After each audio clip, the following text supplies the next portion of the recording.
A simple thought.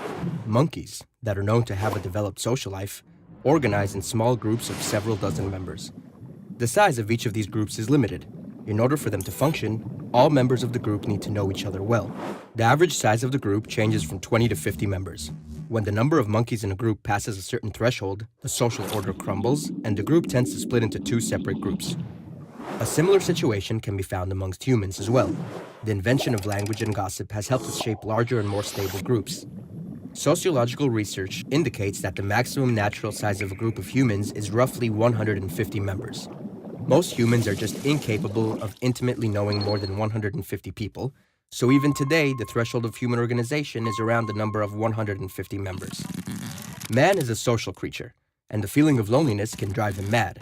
Yet the Western and modern world sanctions individuality. The individual is measured by personal achievements, such as having a career, wealth, a self-image, and consumerism. In this course of action, many people lose their social and familial connections in favor of a self-actualization ideal.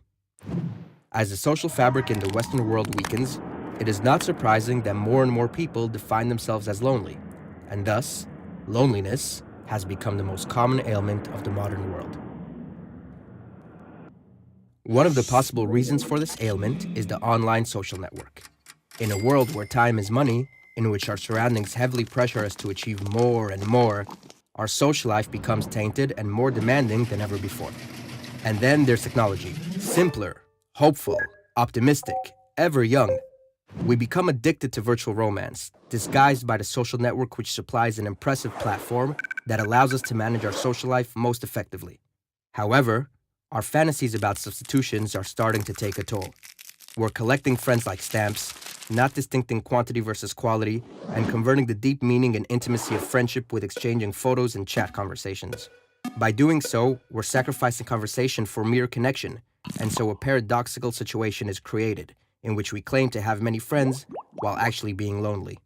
So what is the problem in having a conversation? Well, it takes place in real time, and you can't control what you're going to say. And that is the bottom line. Texting, email, posting, all of these things let us present the self as we want it to be. We get to edit, and that means we get to delete.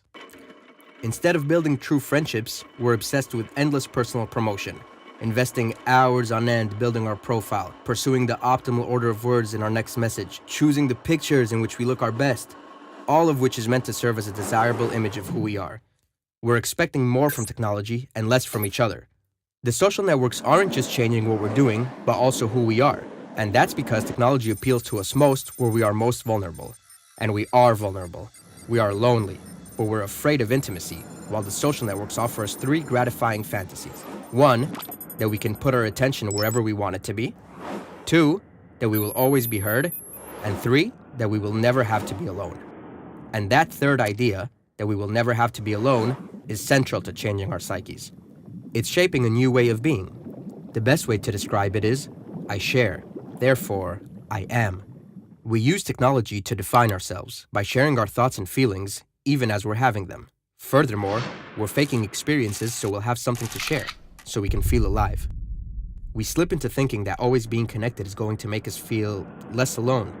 But we are at risk because the opposite is true. If we are not able to be alone, we're only going to know how to be lonely.